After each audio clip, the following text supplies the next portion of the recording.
Assalamualaikum warahmatullahi wabarakatuh. Apa kabar Ananda semua?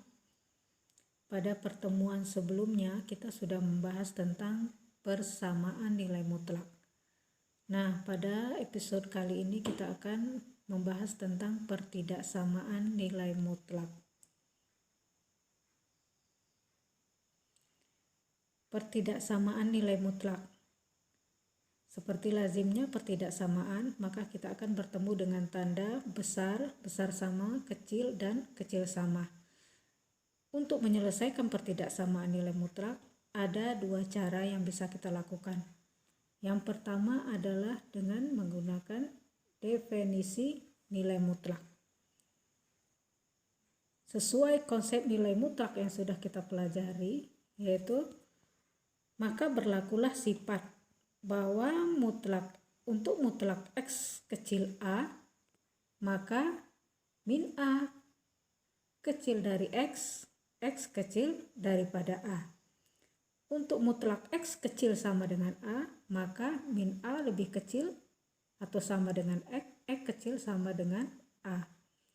Untuk nilai mutlak X lebih besar daripada A, maka berlakulah sifat bahwa min A besar X besar A.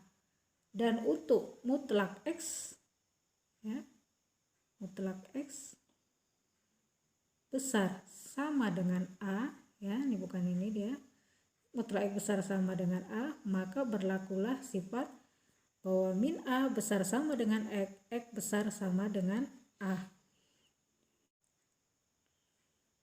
Contoh, tentukanlah himpunan penyelesaian dari pertidaksamaan nilai mutlak X kurang 3 lebih kecil daripada 4. Nah, sesuai dengan sifat yang sudah kita sebutkan di atas, jika mutlak X kecil daripada A, maka berlakulah bahwa min A lebih kecil dari X kecil daripada A.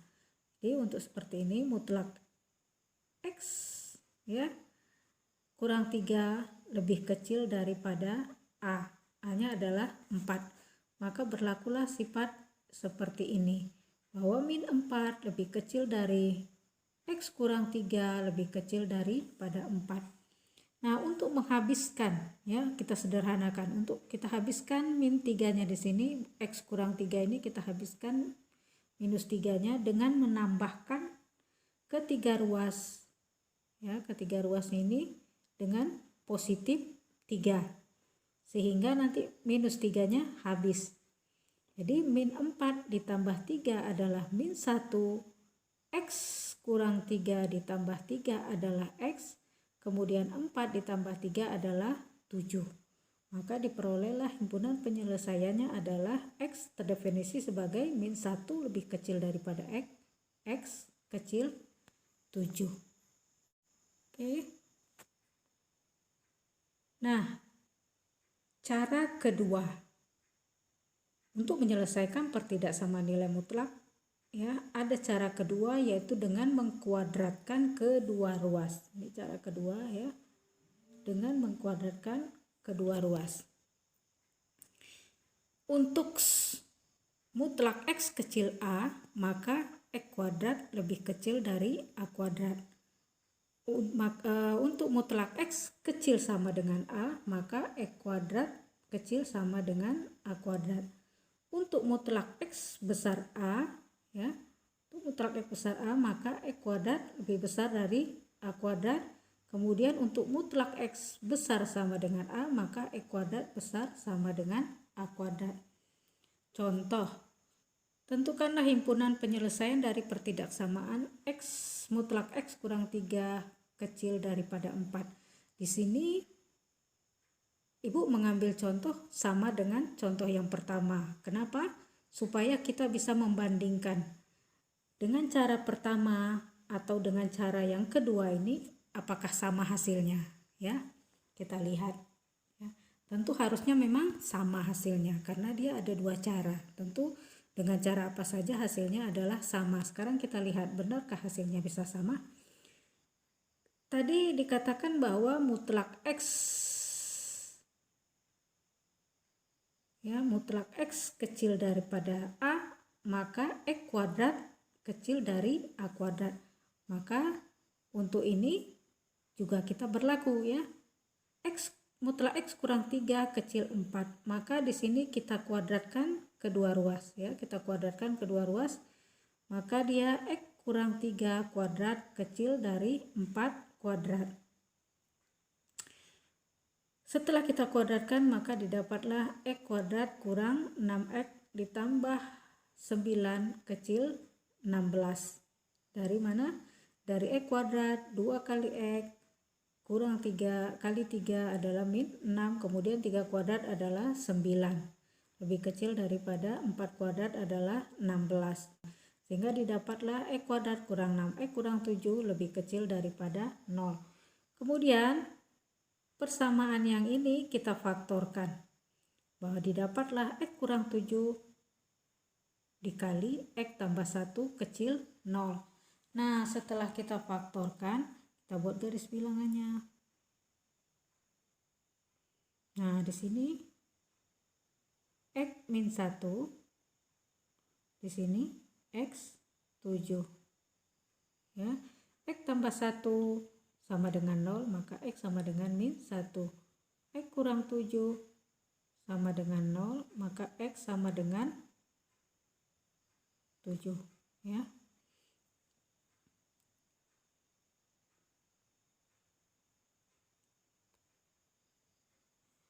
Oke, kita masukkan antara min 1 dan 7. Nah, kita ambil titik uji. Ya, titik uji itu sembarangan ya, sembarang. Kita boleh ambil sembarang nilai. Tapi di sini Ibu mengambilnya 0. Kenapa Ibu ambil 0? Karena itu yang paling mudah. Ya. 0 itu berada di mana?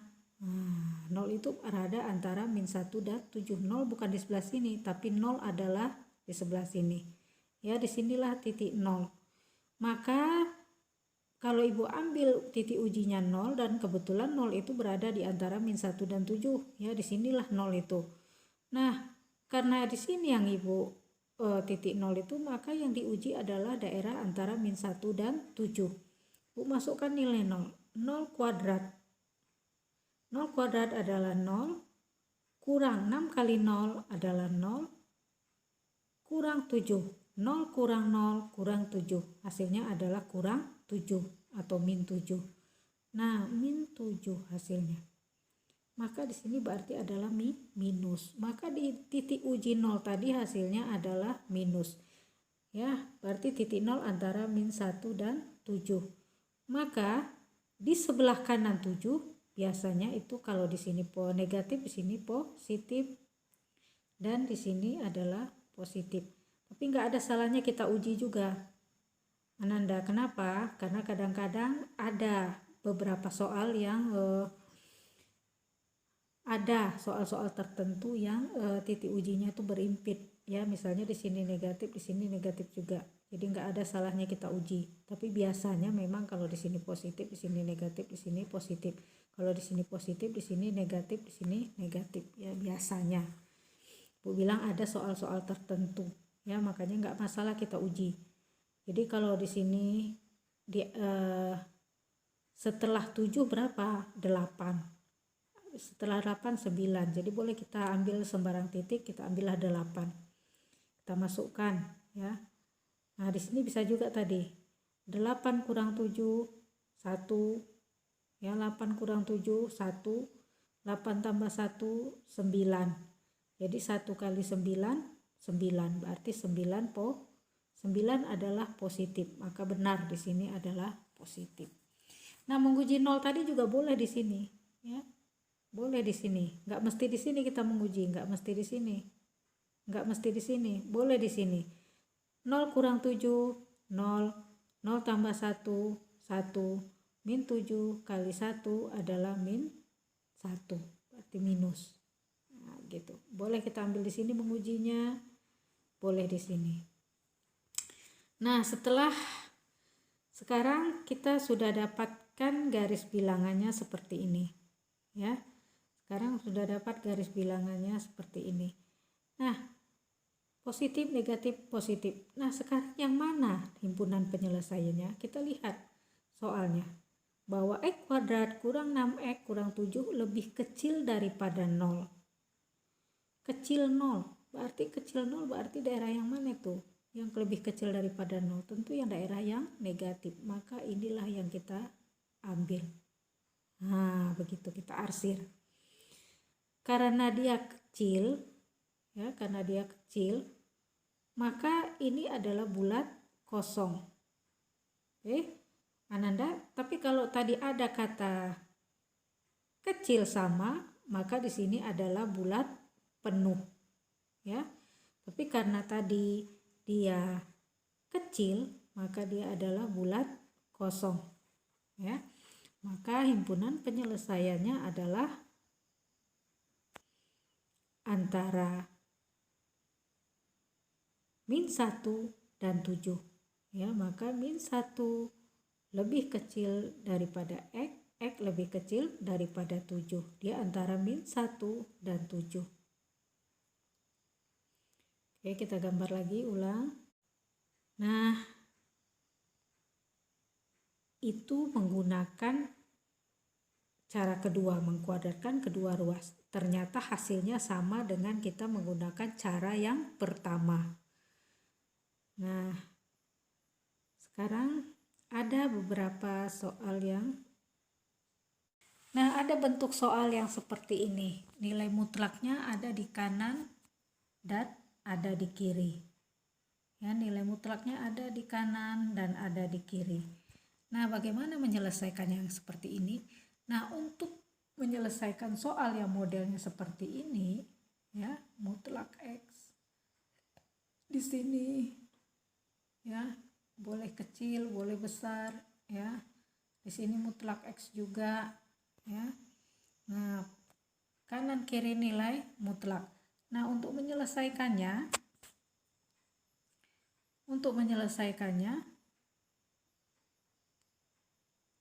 ini harus kita kuadratkan. Kita kuadratkan kanan kiri, ya, itu akan lebih mudah sama kita. Kita kuadratkan kanan kiri. Nah, seperti ini. X kuadrat besar sama dengan A kuadrat. Ya, seperti maka kita gunakan cara yang kedua. Nah, setelah kita kuadratkan, ya. Nih 2X kurang 3 kuadrat, X kurang 1 kuadrat. Kemudian kita pindahkan yang kanan ini ke sebelah kiri. Ya, sehingga didapat seperti ini. Ya, ada bentuk seperti ini bahwa A kuadrat dikurang B kuadrat itu sama dengan, ini B ya, itu sama dengan A ditambah B dikali A dikurang B. Ya. Jadi A kuadrat kurang B kuadrat itu kalau kita faktorkan sama dengan A ditambah B dikali A dikurang B. Nah, ini juga sama. Jika kita andaikan bahwa 2X kurang 3 itu adalah si A, kemudian X kurang 1 adalah si B, maka ini menjadi apa? A kuadrat dikurangi B kuadrat besar sama dengan 0. Maka bisa kita faktorkan menjadi A tambah B A kurang B. Ya, jadi ini tadi A kuadrat B kuadrat menjadi A tambah B A kurang B. Maka dia menjadi A ditambah B dikali A dikurang B. Nah, kemudian ini tadi A ditambah B A dikurang B. Nah, setelah kita tambahkan 2X, ya, ditambah X adalah 3X. Kemudian, ya, 2X ditambah X adalah 3X. Kemudian min 3 ditambah min 1 adalah min 4. Kemudian 2X dikurang X adalah X. Kemudian min 3 dikurang min 1 kurang-kurang adalah positif. Maka min 3 ditambah 1 adalah min 2. Maka dapat seperti ini. Ya, dapat pemfaktoran seperti ini. Maka dari sini bisa kita lihat untuk 3x kurang 4 sama dengan 0, maka x sama dengan 4/3. Itu juga dengan ini, x kurang 2 sama dengan 0, maka x sama dengan 2. Nah, caranya sama seperti tadi. Kita buat garis bilangannya. Kemudian kita ambil titik uji. Kalau ibu biasanya mengambil 0 seperti tadi, maka masukkan nilai 0. 3 kali 0, 0 kurang 4, hasilnya adalah min 4. Kemudian 0 kurang 2 adalah min 2. Min 4 kali min 2 adalah positif 8, maka adalah positif. Maka di daerah titik uji 0 tadi, maka daerahnya adalah positif. Di sini positif, maka di sini adalah negatif, di sini adalah positif. Ya, kalau kita kurang yakin, kita boleh uji, kita ambil 3 misalnya. Di setelah 2 3. Kita uji. 3 kali 3 9 kurang 4 berapa itu? 5. Kemudian 3 kurang 2 adalah 1. 5 kali 1 5. 5 adalah bilangan positif, maka benar dia adalah positif. Maka di sini positif, negatif, positif. Nah, sekarang di antara positif, negatif, positif ini daerah mana daerah hasilnya? Maka kita lihat. Yang dilihat sini adalah besar sama dengan 0. Kalau kata besar sama dengan 0, besar daripada 0 berarti daerah yang positif. Maka inilah titik uji, daerah hasilnya. Nah, itu dia. Karena dia yang diminta adalah besar sama dengan 0, berarti daerah positif. Maka didapatlah HP-nya X kecil sama dengan 4/3 atau X besar 2. Nah, demikianlah Ananda semua, semoga bisa dipahami. Sampai jumpa di pertemuan berikutnya dengan materi yang lain pula. Assalamualaikum warahmatullahi wabarakatuh.